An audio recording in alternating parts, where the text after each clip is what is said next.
My beloved child, there are times when you stand in the middle of an event you have not yet had time to name, and your heart immediately wants me to open every hidden door, to place before your eyes the whole cause, the outcome, the danger, the concealed intention of this person, the darkness in the heart of another, and even the bends that have not yet appeared on the road ahead. You want to know why that thing happened, why that person changed, why that door closed, why your prayer has not been answered in the way you hoped. I understand that thirst within you. I do not blame you for wanting to understand. What child, when wounded, does not want to ask his father why, and what compassionate father would not bend down to listen to the sobbing of his child? But my child, not every explanation is a medicine that heals. There are explanations which, if placed in your hands too soon, would become a heavy stone that slows your steps on the journey I am leading you through. I do not hide things from you because I see you as small with contempt in my eyes. I shield some things from you because I know how much the vessel within you can hold without cracking. I know when you need light, and when you need shade. I know when a truth can lift you up, and when that very truth, if it comes out of season, will make you lose sleep, grow anxious, and imagine far beyond what is truly happening. There are things that, if I told you everything on the first day, you would no longer have enough peace to walk through the second. There are schemes that, if I exposed them too early, would make you look at everyone with suspicious eyes. There are dangers that, if I pointed them out immediately, would keep you from hearing my gentle voice, and all you would hear would be the sound of fear echoing in your chest. That is why, many times, my silence is not an emptiness, but a sheltering roof. Under that roof, I keep you from winds that do not yet need to touch you.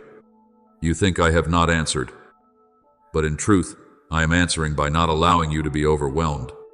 You think I am slow to speak, but in truth, I am watching the rhythm of your breathing. A wise father does not hand a small child the entire map of a battlefield when the child only needs to know where to place his foot today. If you are walking through a dark valley, what you need first is not a long list of every cliff, every deep cave, every wild beast that may be hiding there. What you need is my hand holding yours, one bright step beneath your feet, and the quiet assurance that I have seen everything before you saw even the first thing. Remember the story of Joseph, my beloved child, when he was sold by his brothers, when he was dragged away from the robe of the beloved son to become a wanderer in a foreign land. If that very night I had told him the whole journey ahead, could that young heart have endured it? If I had told him that there would still be Potiphar's house, false accusation, the dark prison, years of being forgotten, and only afterward a throne and storehouses to save the people from famine, would he have been more at peace? Or would he have trembled all the more before a road far too long? I did not give Joseph every detail all at once. I was simply with him in each stage. I was with him when his robe was stripped away. I was with him when the prison door closed. I was with him when people forgot their promises. And on the appointed day, when all the broken pieces were gathered into one great picture, Joseph finally understood that what seemed buried was actually being led by me toward the salvation of many.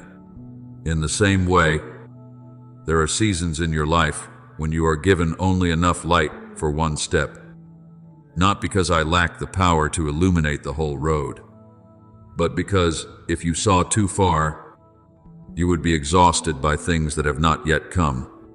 You would try to prepare for every pain that might happen, try to guess every betrayal that might form, try to build walls around every relationship, try to control things that were never meant to be held in your hands.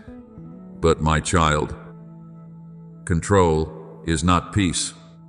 It is like someone gripping the helm in a storm so tightly that he forgets the one who made the sea is standing close beside him. The more you want to know everything, the more easily you will think you must carry everything yourself. But I have not called you to live under the burden of knowing all things.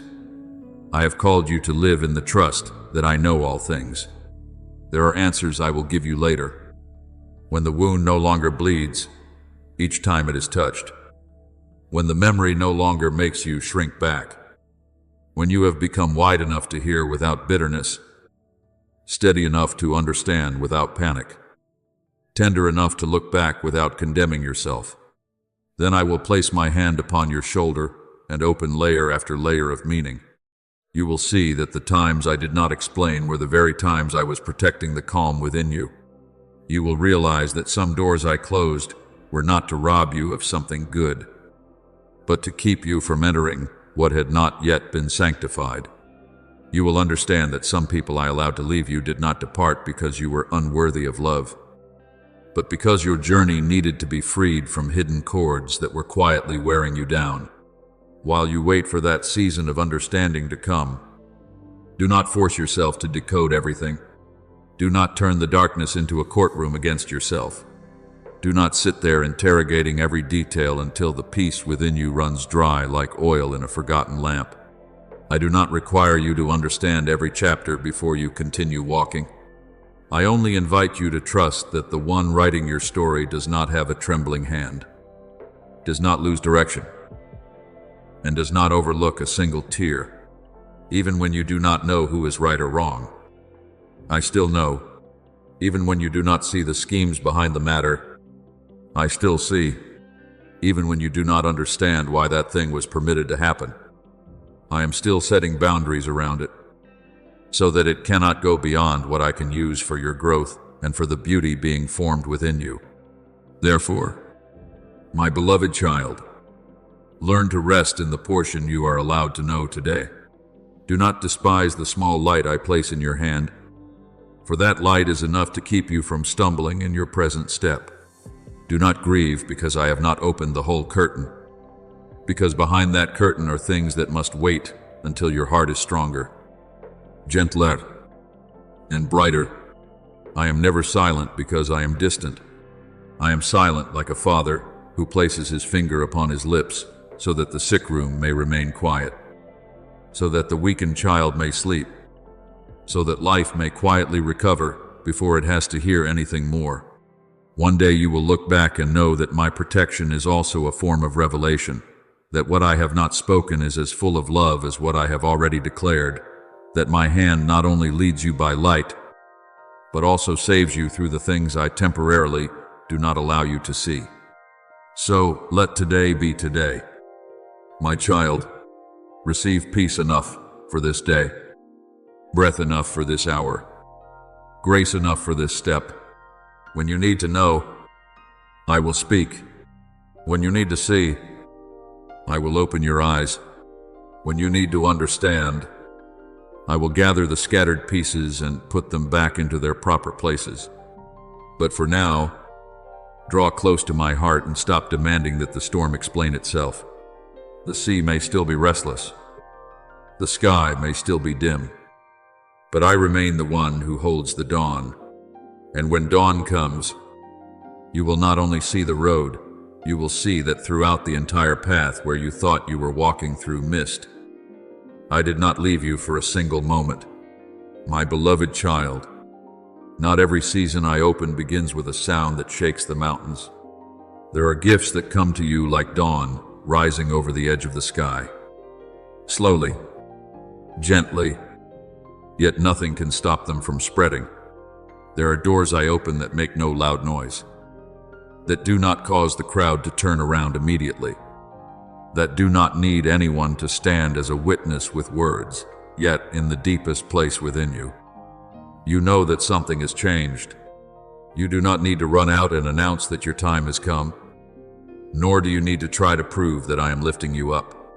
When I truly place you into a new season, your very way of life will become the testimony. You only need to walk in uprightness. Do what must be done with faithful hands. Speak what must be spoken with a gentle voice. and keep your heart spacious before the things I am causing to grow day by day. What I give you is not meant to create a momentary shock, but to sow a lasting influence. Noise may draw people's attention for a moment, but a presence sanctified by me can change the whole atmosphere around it. Look at a garden in the morning.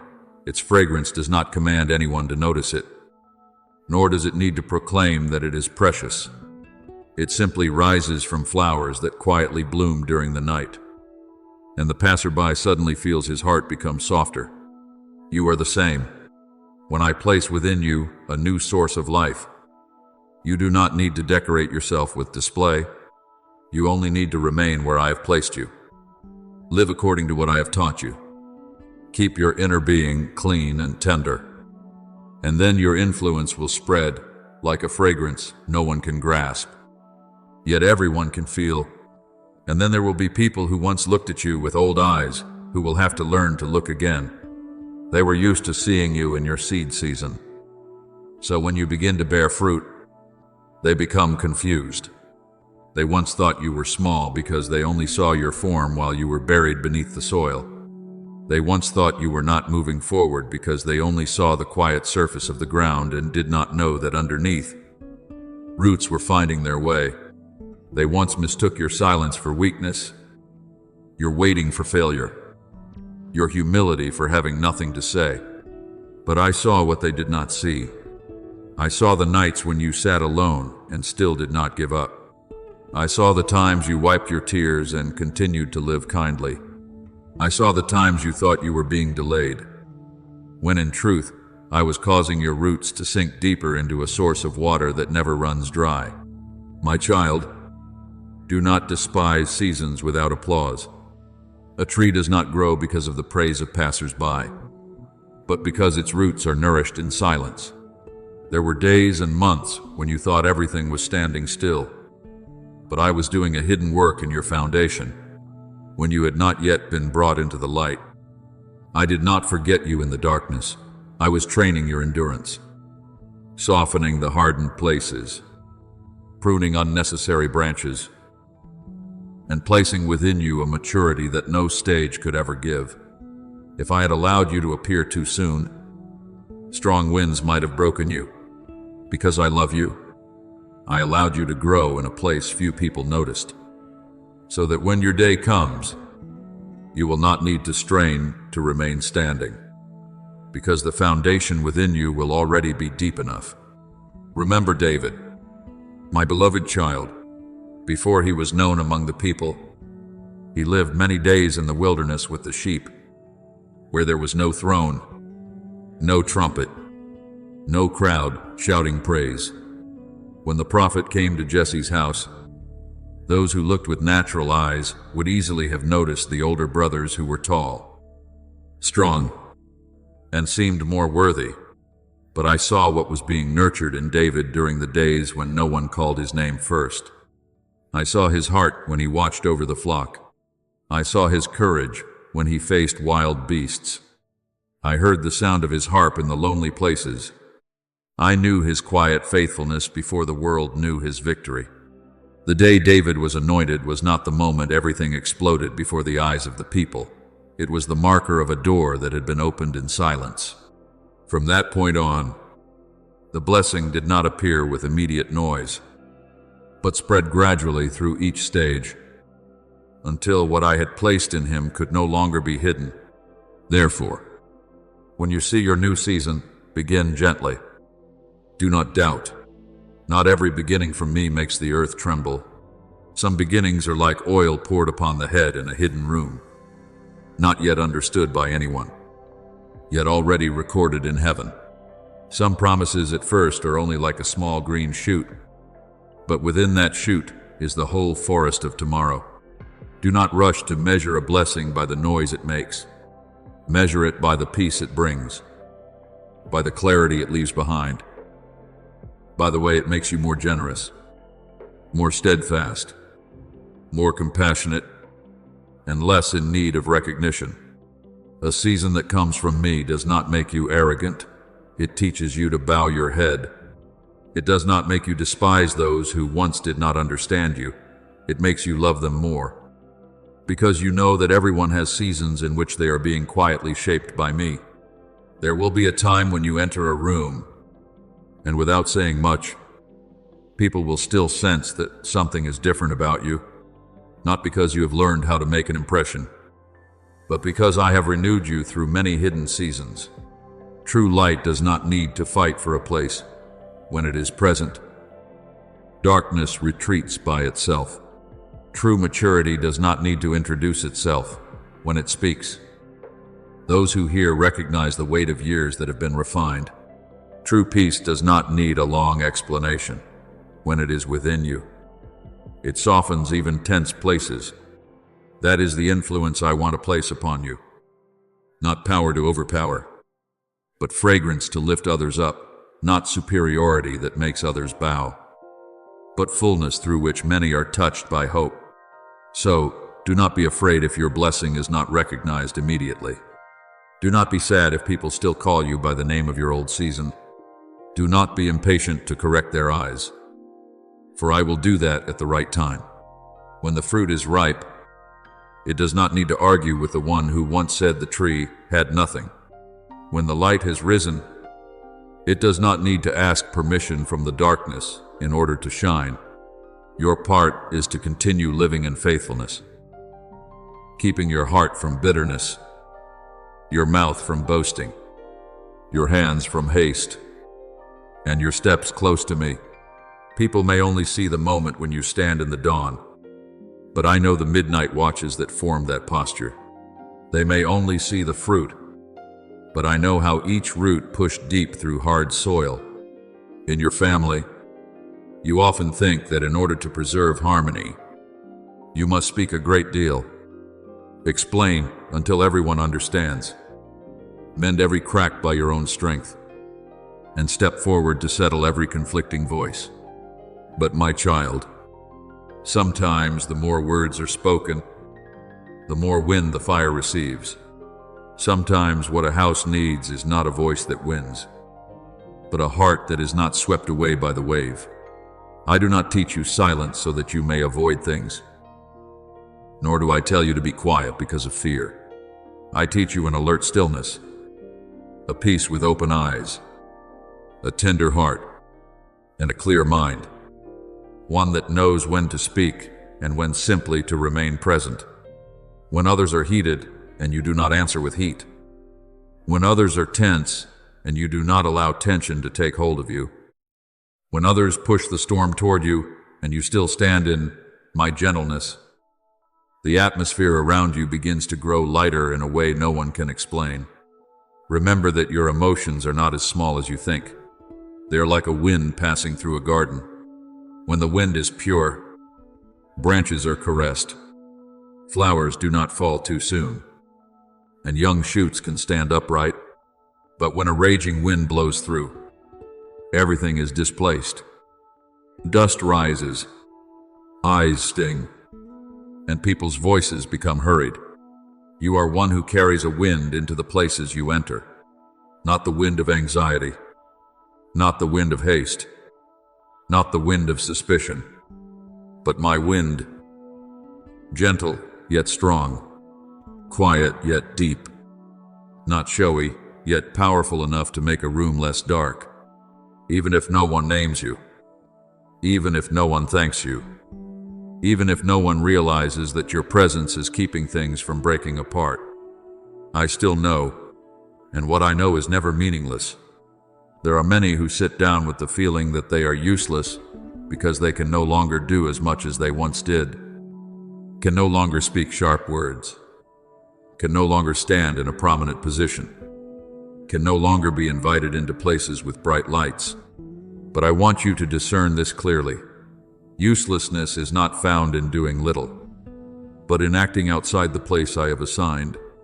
A person can run all day and still be lost.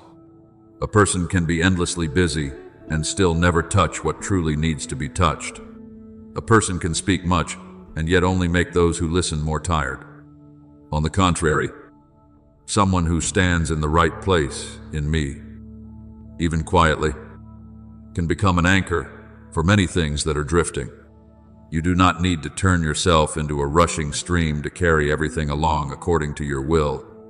At times, I call you to be a firm stone pillar in the middle of the current, not moving noisily, not competing with the flow, but by that very stillness, causing the waters to find their way again. I have placed you in your circumstances not by accident. There are meetings that seem ordinary, but I prepared them beforehand. There are family meals that seem to be only gatherings, but in truth, they are places where I want you to bring in a different breath. There are workrooms, journeys, conversation, moments when you stand beside someone who is weary. All of these can become places where I use you, without you needing to do anything dazzling.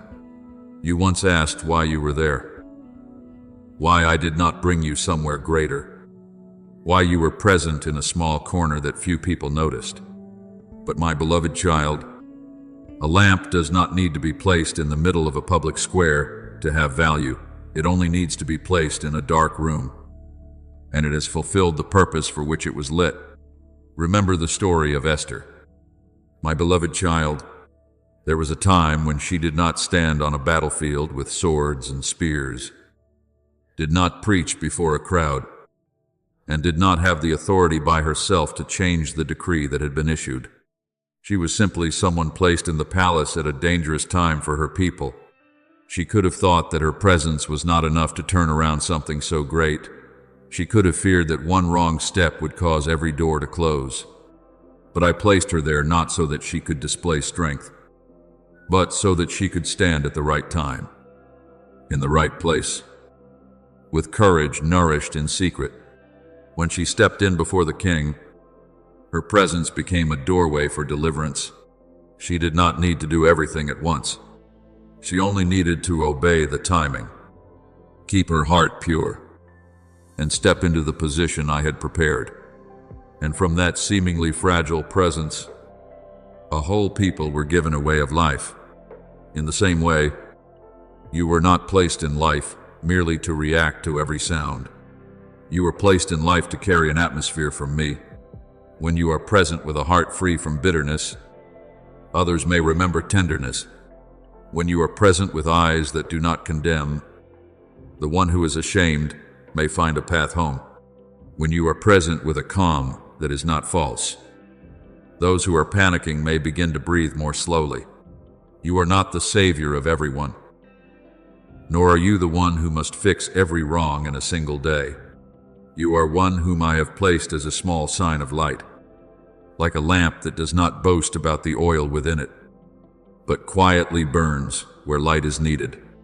Do not underestimate this, because many lives are upheld not by great speeches, but by one person who was there at the right time with true peace. There may be days when you pass through without anyone recognizing your role. You enter, you sit down, you listen. You keep yourself from words that wound. You choose not to add oil to the fire. You choose not to answer according to the heat of the moment. Others may think you are doing nothing, but I see you winning very great battles in the hidden place. I see you guarding your lips when your heart has been touched. I see you choosing gentleness when you could be harsh. I see you placing peace above the need to prove that you are right. And these very choices give your presence weight before me. Not the weight of forceful power, but the weight of maturity, of a heart that has learned to remain near me long enough not to be carried away by every strange wind. Therefore, do not despise quiet positions. Do not think that you can only influence others when you stand high above. A foundation no one sees still holds up the whole house. A root beneath the earth still nourishes the branches and leaves above. One person who keeps peace in a family can prevent many breaking words from being born. One person standing in the light amid a dark place can cause others to remember that there is still a good way. I can use one clear gaze to soften a confrontation. I can use one small sentence at the right moment to stop a stream of bitterness. I can use your silence, when it is led by me, to open space for someone else to repent. to think, or simply to rest from the tension pressing heavily upon them.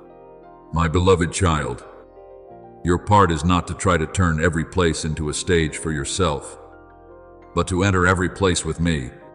When you enter with me, even your silence carries fragrance. When you stand in me, even your unrecognized presence can become an anchor for someone who is wavering. When you keep the position I have assigned you, without straining to control every current, disordered things will gradually find their order again according to the way I move. Stop asking yourself whether you are noticeable enough. Ask whether you are standing where I want you to stand. For when you are in the right place, what seems small in the eyes of the world becomes precious in my hands. So today, if I place you in a house filled with many voices, carry peace. If I place you in a heavy room, carry light. If I place you beside someone who is troubled, carry gentleness. If I place you in a position where no one applauds, remember that I still see and that I am using you. You do not need to speak much to prove that you have value. You do not need to keep moving constantly so that you will not be considered useless. You only need to remain in me. Stand where I have placed you. Keep your heart clean from resentment.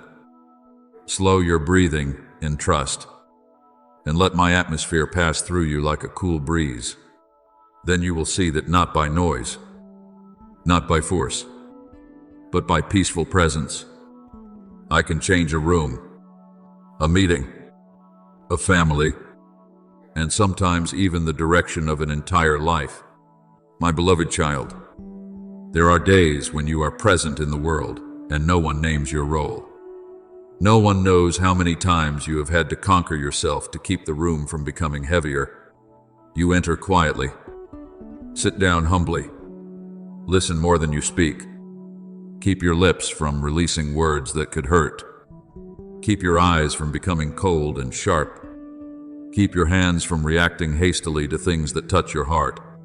Others may look at you and think you are passive, that you are contributing nothing, that you are merely sitting there while events keep turning. But I see another battle that human eyes do not see. I see you choosing peace instead of winning an argument. I see you choosing softness instead of answering with hardness. I see you allowing light to govern your inner being instead of letting anger pull you along like a violent wind tearing dry leaves from the branch.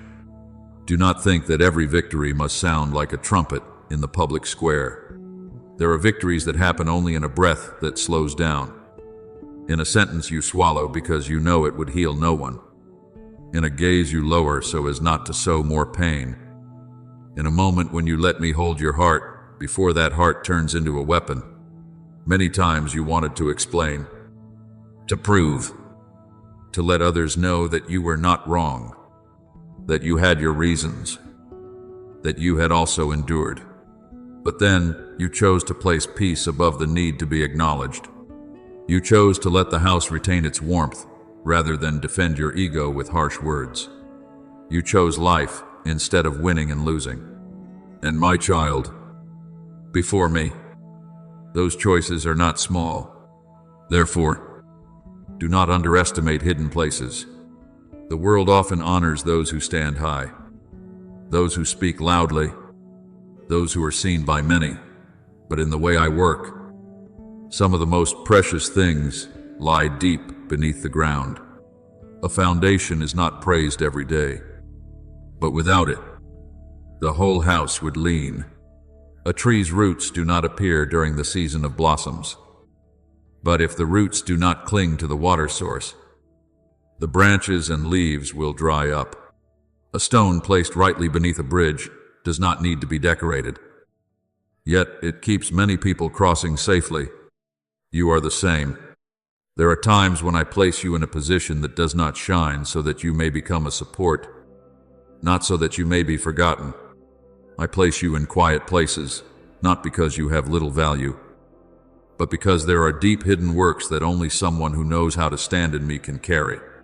Remember the story of Moses, when the people fought at the foot of the mountain. Joshua was the one in the battlefield, where weapons rang out, Dust rose high, and every eye could see the courage of the one holding the sword. But on the mountain, Moses stood with his hands lifted before me. He did not run among the ranks, did not shout words that stirred the crowd, did not directly hold a weapon like the others. Yet when his hands were held steady, the battle below was turned.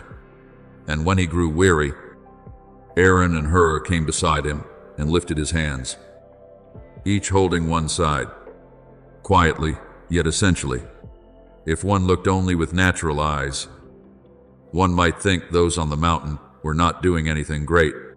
But I know that some battles are won not only by the one who charges forward, but also by the one who stands in the right position in quiet obedience. My beloved child, there are also times when I call you to be the one standing on the mountain of a family, a room, a relationship, or a tangled circumstance. You do not need to push yourself into every argument. You do not need to seize the right to decide everyone else's emotions. You do not need to prove that you are helping by always acting. Sometimes what I desire from you is that you keep your inner hands lifted in trust. Keep your heart from falling into bitterness.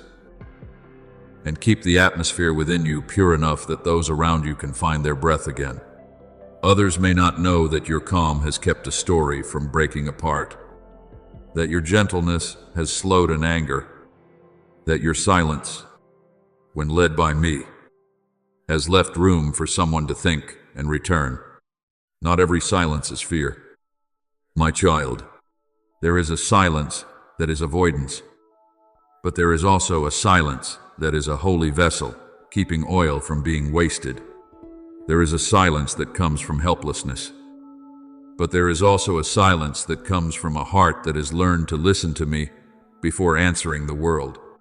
When you do not answer harsh words with harsh words, you do not become weaker. You are setting a bright boundary between what you can do and what you entrust into my hands. When you do not rush to fix everyone in the heat of the moment, you are not abandoning them. You are refusing to let darkness use your mouth as a doorway.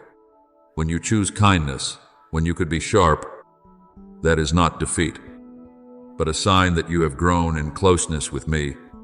Therefore, your part is not to turn every place into a stage to prove your importance. Your part is to enter every place with me. When you enter with me, the room does not merely receive a person, it receives a different atmosphere. When you sit down with me, even the chair you sit in can become a place where peace begins to spread. When you listen with me, the weary person may feel that he is not being condemned. When you speak with me, even one small sentence can be like a drop of water falling exactly where the ground is dry. You do not need to be prominent in order to have influence. The light of a lamp does not need to be named in order to drive away darkness. Salt does not need to be seen in the food in order to change its flavor. A presence touched by me is the same, quiet, yet able to soften hardened places. Perhaps today you are in a position where no one applauds. Perhaps you are in the middle of a family filled with many voices, a job filled with pressure, a group of people who understand one another poorly, or beside someone carrying many troubles. You feel small. You feel that what you do is insignificant. You feel that your effort to keep peace is not recognized by anyone. But I say to you, do not measure your worth by the attention of others. There are things I do through you, not so that people may immediately see them, but so that they may receive the gentleness before they know where its source came from. There are people who do not know why they become less angry when they are near you. There are people who do not know why they dare to speak more honestly when you listen. There are people who do not know why the room becomes less heavy when you enter with stillness in me.